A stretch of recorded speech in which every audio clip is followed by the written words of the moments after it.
सभी किसान भाइयों को राम राम नमस्कार। मेरे देशवासियों, आज की ये जानकारी ज्योतिष शास्त्र के अनुसार मैं आपसे जानकारी साझा कर रहा हूँ।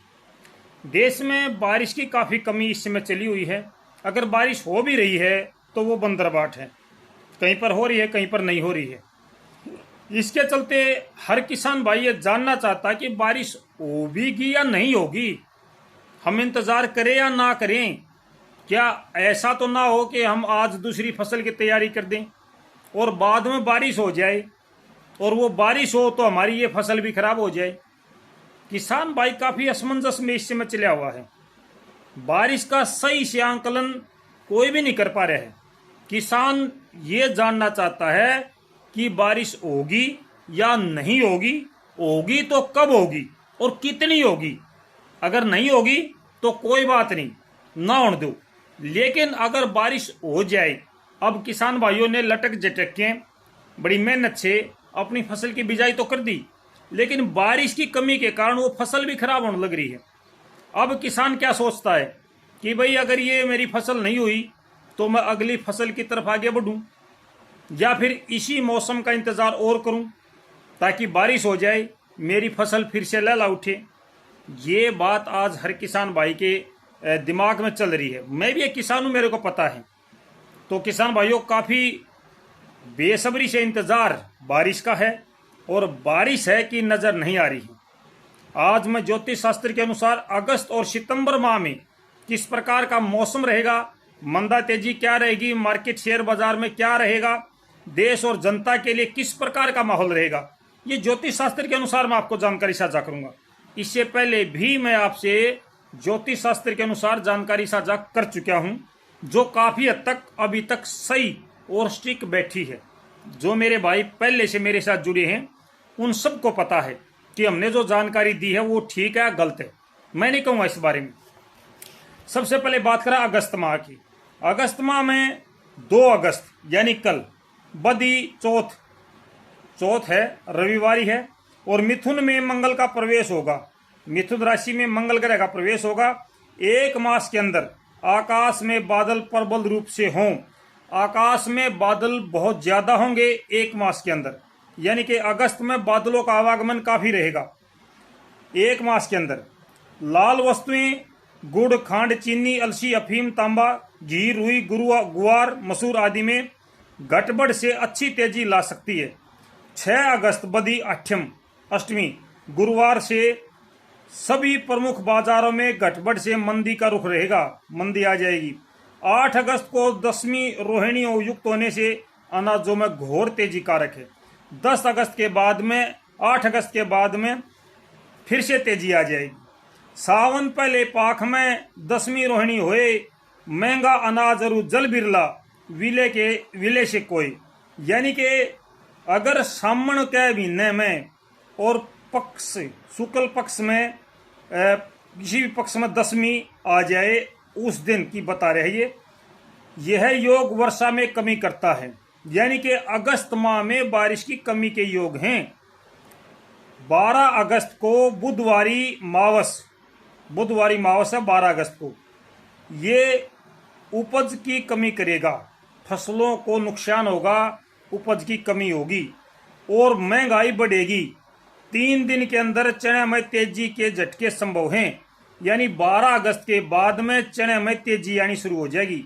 और 20 अगस्त दुर्गाष्टमी गुड़, खांड, तिल, काली मिर्च, तांबा, हल्दी, गनौला, सोना, चांदी, रुई आदि में अच्छी मंदी आ जाएगी, मंदी आओगी। 24 अगस्त को तेल, गुआर, रुई, कपास, सरसों, प्याज, चांदी आदि में बाजार गड़बड़ से तेज रहेंगे। गड़बड़ कहने तेजी पकड़ने लग जाएगा बाजार 24 अगस्त के बाद में। 27 अगस्त सुधी चौदस गुरुवारी 9:06 तक है ये। उपरांत पूनम गुरुवारी पंचक रुई में अच्छी तेजी 1 सप्ताह के अंदर संभव होगी।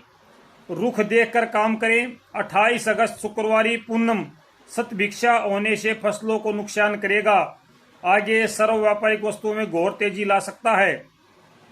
अगस्त के महीने में बारिश की संभावना कम है, फसलों को नुकसान की संभावना है और सभी प्रकार की वस्तुओं में तेजी की संभावना है। ये है आपका अगस्त का। अब सितंबर की बात करा हम। रोहिणी युक्त जन्माष्टमी, शनि रवि गुरुवार, जौ गेहूं और बाजार, महंगा मटर गुआर। इसका मतलब ही हम आपको बताएंगे। 4 सितंबर को 8 शुक्रवारी जन्माष्टमी, 8वीं है शुक्रवार की जन्माष्टमी, 4 सितंबर बदी को। गुआर, ज्वार, गेहूं, बाजरा, मटर, मोठ आदि सभी अनाजों में तेजी रहेगी, तेजी कारक है। कस्तूरी, शेर, तिल, तेल, तिलहन पदार्थ, गुड़, खांड आदि का स्टॉक करके 3 मास बाद बेचने से लाभ होगा। यह एक चानस है, एक मौका है ये कि भाई 3 मास तक आप इन चीज़ों को रोक लो, आगे बेचोगे तो अपना लाभ होगा। तारीख 11 सितंबर शुक्रवारी मावस, शुक्रवार की 11 सितंबर की अमावस्या है। भादो मावस को पड़े सोमवार शुभवार, हो सुभिक्षा वर्षा घनी उत्तम पैदावार। अब ये कह रहे हैं कि सुभिक्षा कारक योग है, अच्छे योग हैं सितंबर में। और सितंबर की अमावस्या के बाद में क्या कहा, बाढ़ प्रकोप से आनी, यानी कि बारिश सितंबर में होगी और वो भी बाढ़ प्रकोप, बाढ़ के हालात बन सकते हैं सितंबर में बारिश होने से। 11 सितंबर को मावस है और 11 सितंबर की मावस के बाद में बाढ़ जैसी बारिश हो सकती है। चोरों का आतंक रहे, चोरों का आतंक बढ़ेगा देश में, चोरों की गतिविधियां बढ़ सकती हैं। भाव में स्थिरता रहे, भाव स्थिर हो जाएंगे, ना महंगाई ना तेजी। रुई तेजी में रहेगी, रुई तेजी करेगी। इसके बाद में 17 सितंबर के बाद में कहा है, सुदी छठ हो गुरुवाहिवाश्री, अनुराधा नक्षत्र, अन्य दोष मिट जाए, सब हो सुभिक सर्वत्र। वर्षा कारक योग हैं 17 सितंबर को भी। आज जहां भी वर्षा होगी वहां उपज श्रेष्ठ होने से अच्छा मंदा हो, यानी कि उपज आगे अच्छी होने की संभावना बन जाएगी। तो जो तेजी है वो मंदा में बदल जाएगी।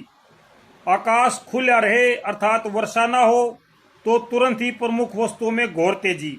अगर यहाँ बारिश नहीं हुई 17 सितंबर के बाद में, आसमान साफ हो गया तो फिर से तेजी शुरू हो जाएगी। और अगर 17 सितंबर के बाद में आकाश में बादल हो, अच्छी बारिश हो, तो मंदी आ जाएगी।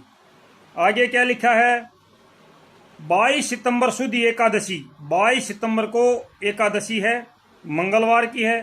5 शनिवार 11 मंगलवारी से मास में सरसों बिनोड़ा में तेजी, अच्छी तेजी के झटके लाएगी, सरसों और बिनोड़ा में तेजी आएगी। 26 सितंबर शनिवारी पूनम चना में एक सप्ताह के अंदर कभी भी अच्छी तेजी के झटके लग सकते हैं। तो कुल मिलाकर के जो ज्योतिष शास्त्र ने बताई है, ये ज्योतिष शास्त्र मैं आपको दिखा रहा हूं। ब्रजभूमि पंचांग मेरे हाथ में है, ये आपके सामने है। जो मैंने भी आपको बताया है, क्या बताया है, अगस्त मास में बारिश की कमी रहेगी, हर चीज में तेजी, महंगाई आएगी और सितंबर की अमावस्या के बाद में बाढ़ के हालात बन सकते हैं। ये ज्योतिष शास्त्र ने बताया है। मुख्य रूप से सितंबर में बाढ़ की संभावना बनती नजर आ रही है ज्योतिष शास्त्र के अनुसार। आगे चल के देखेंगे ये कितना सही है कितना गलत है। तो जानकारी अच्छी लगे तो वीडियो को शेयर जरूर कर देना किसान भाइयों। नमस्कार, जय हिंद।